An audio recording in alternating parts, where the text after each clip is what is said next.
আয়োজনে আমাদের পার্টির চেয়ারম্যান পল্লী বন্ধুর যোগ্য উত্তরসূরি বাংলাদেশের একমাত্র নিট অ্যান্ড ক্লিন সৎ নিষ্ঠাবান রাজনীতিবিদ জনাব জিএম কাদের মহোদয় এবং ওনার সহধর্মিণী সহ যে মিথ্যা মামলা দেওয়া হয়েছে সেই মিথ্যা মামলা থেকে নাম প্রত্যাহারের জন্য আজকে আমরা বিক্ষোভ মিছিল শেষে জেলা প্রশাসকের মাধ্যম করে আমরা স্বরাষ্ট্র উপদেষ্টা মহোদয়ের কাছে আমরা স্মারকলিপি প্রদান করেছি। বন্ধুরা আমার, জাতীয় পার্টির ইতিহাস 1991 সালে 144 ধারা ভঙ্গ করার ইতিহাস। বন্ধুরা আমার, আজকে পল্লী বন্ধু হোসেন মোহাম্মদের সাথে কথায় কথায় স্বৈরাচার বলা হয়।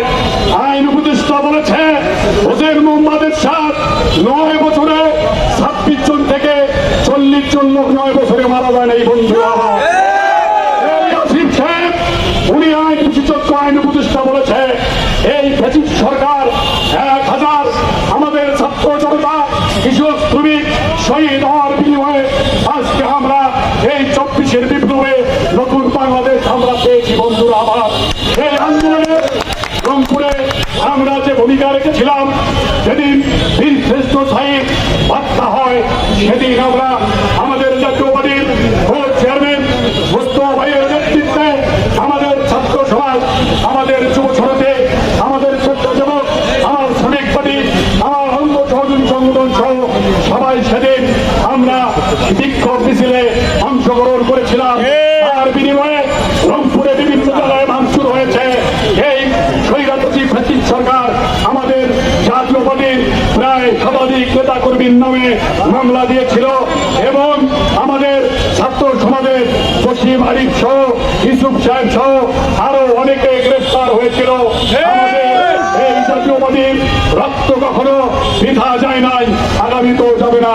বক্তব্য বাড়াতে চাই না, শুধু আমরা বলতে চাই জাতীয় পার্টি রংপুরের মানুষ, আমরা শান্ত মানুষ, আমাদেরকে অশান্ত করার চেষ্টা করবেন না।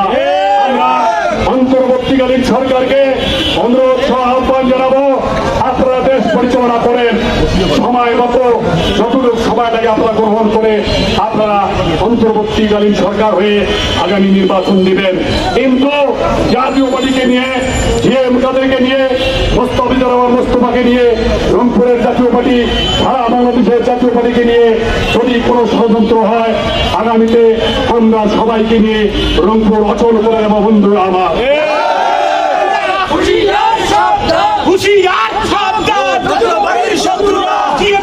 শত্রুরা, মুস্তফা ভাইয়ের শত্রুরা, কাদেরের মিথ্যা মামলা, কাদেরের মিথ্যা মামলা। আপনারা জানেন এই সংসদে সমাপনী বক্তব্যে আমাদের বিরোধী দলীয় নেতা জিএম কাদের মহোদয় 3 তারিখে সংসদে বলেছিল মেধাবীদেরকে মুক্তি শুনানি বলেছিল এবং মেধাবীদের কোটা দিতে হবে। ওনার সেই বক্তব্যের পরে টেকনাফ কোটা বাতিলের জন্য বলেছিল। টেকনাফ থেকে তেতুলিয়া, রূপসা থেকে পাথুরিয়া, ঢাকা বিশ্ববিদ্যালয় থেকে সমস্ত বিশ্ববিদ্যালয় ছাত্ররা ফেটে উঠছিল। তার সেই আন্দোলনের প্রতিফল আমরা পেয়েছি। আমরা শুধু আগামীতে যে কোনো আন্দোলনে মোস্তফা যখন ডাক দেবে, জিএম কাদের মহোদয় যখন ডাক দেবে, আমরা কাঁধে কাঁধ মিলিয়ে এগিয়ে আসবো।